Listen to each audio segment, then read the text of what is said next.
What's up mga kamay? So first vlog natin this December, kailangan natin mag-grind. Yung first day kasi mga kamay, nagano muna tayo, nagpahinga kasi syempre pagod na pagod tayo nung November na challenge. At the same time syempre alam niyo naman po na nagkaroon ng konting gusot sa natin sa community pero it all ends well. Kaya congratulations sa lahat ng kasali sa Team Tulay, lalo na sa top 1 and top 2 si Kanoto at si Kuya Noli. Tapos the rest po na natira sa top 9, congratulations. Tapos yung mga nalagwak po at the early stage, congratulations din kasi syempre nagkaroon kami ng maayos ng earnings. Tapos sa mga viewers at supporters, sobrang thank you sa inyo kasi kung hindi dahil sa inyo hindi po namin makakamit kung ano man meron kami ngayon. Kaya sa inyo pong pasasalamat mga kamay. At iisa-isahin ko po yan mga kamay, siguro sa separate vlog para ma-dissect natin pa isa-isa lahat. Titingnan ko po yung nating kodigo kasi meron pong history sa sa super chat, lalo na sa super chat mga kamay. Sa mga viewers, sa mga comment section mga kamay, tapos kung anong maaalala. So sana po yung mga hindi mababanggit mga kamay, wag po sana magtampo. At yung mga hindi mababanggit is in general lang po natin babanggitin na magpapasalamat. So from time to time, pag mas na pumunta sa live stream, maalala ko po yan lagi na magpapasalamat po ako sa inyo. So right now mga kamay, babiyahin lang ako. Gamit ko po si Cozy, yung e-bike natin single. Since na-postpone po, dapat December 1st is bawal na yung e-bike sa National Road, pero na-move siya ng January 2nd. So yung 1 month na span na yun is para sa mga owners ng mga e-bike e-trikes na i-restore yung mga sasakyan na e-bike e-trikes. Tapos syempre furnish ng kumuha ng lisensya kahit na gumagamit lang ng e-bike. So yun. Kaya pwede pa natin gamitin at ilulod ko po ito may yung bigas tapos yung gatas ni nanay. So kailangan kasi ni nanay yung gatas gawa ng syempre may edad na sa buto, para hindi na kasi masyadong nakapaglakad si nanay. So ito maintenance lang po ito. Hindi siya pwedeng magbintis kasi parang hindi ko alam, basta sa bone kasi calcium At the same time may wala na rin bigas doon. Walang magagamit si nanay, si Hana yung anak ko. So load natin sa e-bike para ibiyahin natin ngayon. At the same time ang gamit po natin ngayon hindi tripod, so neck mount. So nandito na yan sa akin, tapos makapagsalita na tayo ng freely habang nagmamaneho tayo. Hindi na tayo madidistract na tulad ng dati nakamount sa e-bike, which is na-disgrasya na naglaging GoPro natin pingas. At the same time, yung ginagawa ko yung tripod, hawak-hawak ko while driving, which is madisgrasya tayo doon. At the same time, distraction yun sa pagdadrive. So ito mas safe to mamay kasi freely yung dalawang kamay natin nandun sa manibela mismo, tapos focus tayo sa daan while taking shots or nagbibideo tayo. So let's go mga kamay, samahan ninyo ako and sana wag kayong magsawang sumuporta sa amin, lalo na ngayon mga kamay. Ako pa rin host sa pa-challenge ngayon. Halos nag-start na third cup Team Noche Buena. Kabang-abang pong mga kamay, top team partners po ang natin, ang edition. So congrats kung sino man nanalo diyan, at abangan niyo ang twist natin kasi later on ko na siya i-expose pag once na medyo maganda-ganda na labanan. So sa mga kasali, nag-confirm, sipagan nyo at huwag kayong magmimintis sa pag-vlog tsaka pagla-live kasi isa man sa inyo na magka-partner, pag nagmintis ng isa doon sa araw-araw, kick out automatic. So sa mga viewers natin yan, pwede kayong yung pumunta o pumasyal sa live stream natin para sa natin delay update. Kasi since walang ngayon pa-challenge si by Japper. So kumbaga yung sa team ko Bunuto na sponsored by mga supporters doon, nag-create po sila ng pa-challenge ulit. So pangatlo na po ito. Salamat kay Boss Dumpling, kay classmate Sher Madre, kay Sir Roel Pulikit, Florentino Solta, sa iba pang magiging sponsor nitong upcoming na pa-challenge or yung before na pa-challenge. So thanks and biyahin na tayo mga kamay. Let's go.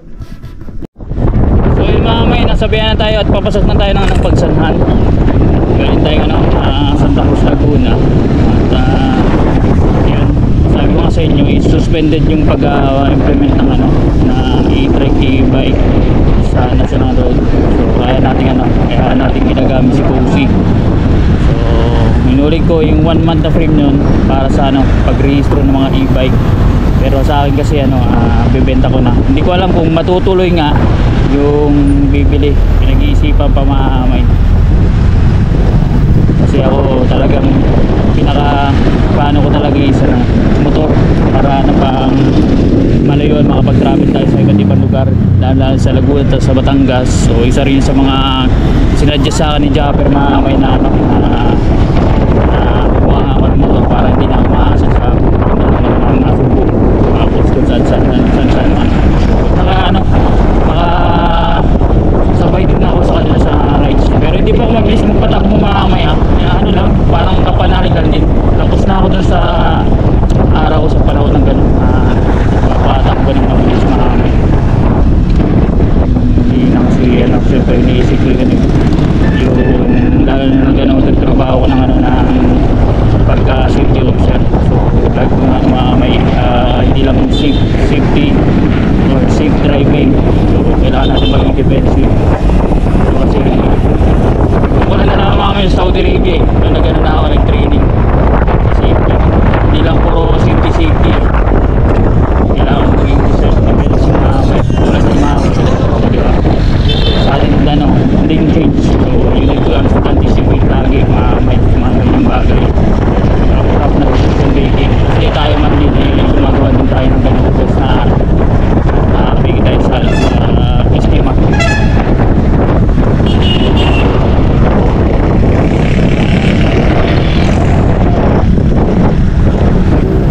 Ay, pagpasok ko ng bayan ng Pagsanan, ito makikita nyo may ano, little bit of traffic lalo pag ano, pag rush hour.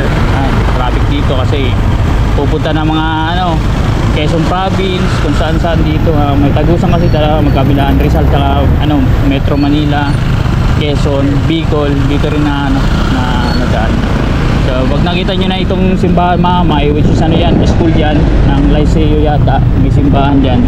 Isa sa mga oldest na ano na simbahan dito sa Pagsanan. At the same time mamay, itong makaluma na ano na building ayan sa left side. So ano yan, government properties yan sa left side. Kakanan na tayo dito going to Quezon mamay. Actually may Quezon dito sa kaliwa, kaso lang may ano tagusto na ng Manila, Rizal. So sabi ka na yung Porsche stop to condition and let's go. So it's clear to go. Ayos akit yun oh.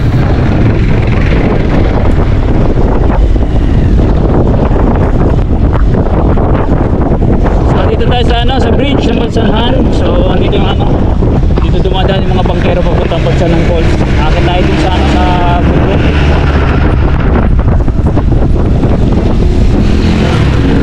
Kita nyo yun mamay. kung hindi naman anticipate na ano, overtake yun mamay. Dahil magpipiin na dyan.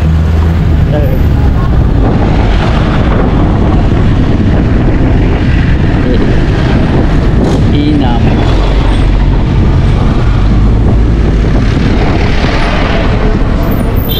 Saan ka pupunta? Nakakaliwa ka.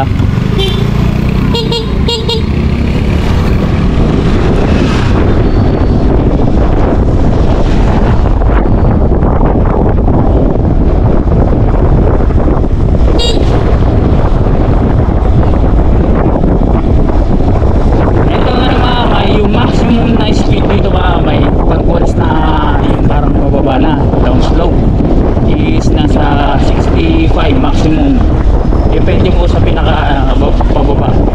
So most likely mga ano 50 to 60 pero na-testing ko na hanggang 65. Pero pag ito normal, pag patag lang ito hanggang lang talaga hanggang 56, 57 ganun, sagad na po yun. Pero pag ano down tsaka up yung ano hanggang lang hanggang 52 lang. Ito pa pataas to ba may sabi ng ano ng hindi lang to dapat na-prepare ka lang kasi pa pataas eh. Ito kaganda mamay, kaya gusto ko mamay na may motor kasi siyempre sarili mong oras, sarili mong diskarte at yun na, yung mag-antay kung kailan ka ano pagkakontrolado man yung oras mo tapos yung diskarte mo mamay, tapos siyempre love nature. Naano ako eh, nag-excuse ako sa mga isa mas yung ano yun na environment maamay.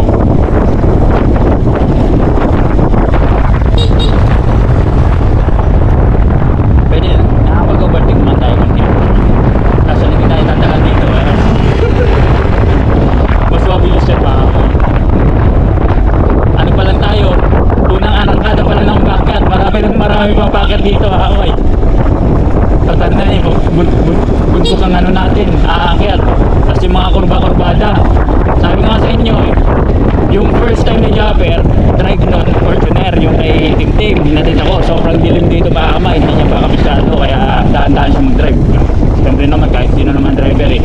Talagang hindi ka pwedeng ano, basta-basta na lang mag-drive. So, nung second time maamay, bali 3 beses yata ako natin, hindi nagabi. And at least ano, pulido na maamay, mas mabilis tayong ano, driving. Ngayon, nung motor si Japper, galing di ba nag-start ng ano, na tumira kay na Tim-Tim ng halos 3 months. So, baba, taas ako doon ako nag-train nga Tim-Tim. Napunta si Japper sa bahay. Yung unang beses maamay, inabot din ng ano, ng 1 oras. Kasi halos 1 oras talaga ng biyahe. Yung papitik-pitik lang. Kaso lang maamay, nung pangalawang beses, naku po, sabi ko sa inyo, wala pang 30 minutes, nandun na sa bahay. Makabisada na kasi ni Japper yung ano, yung daan. Which is ano, confident siya sa pagdadrive. Pero ayaw ko talaga umangka sa kanya maamay. Nung sinabi ako sa maamay na baka yun pang ikano namin katiga siya. Kasi pag nagpabangting-bangting pa maamay.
So yun mga kamay, naputol na ating vlog, nalubat na yung ano natin, battery.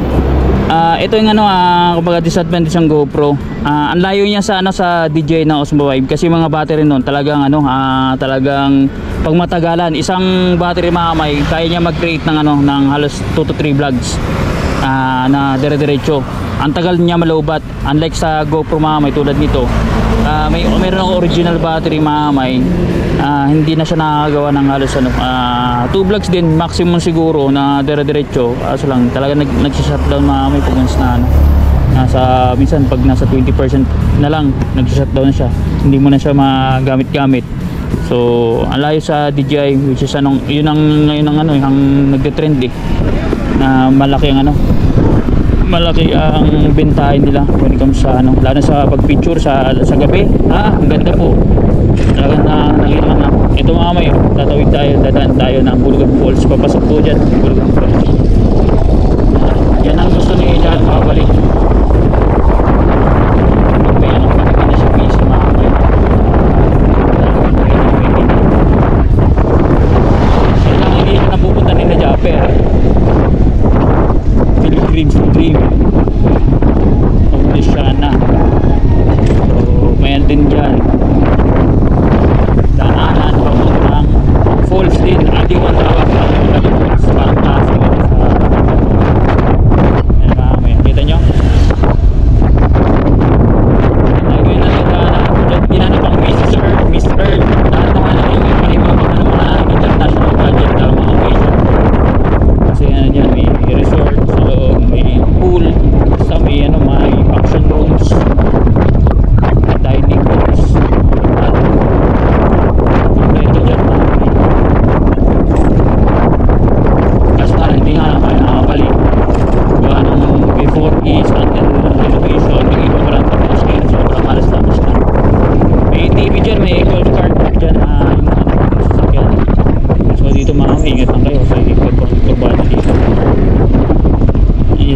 may mga building. Infinity Pool.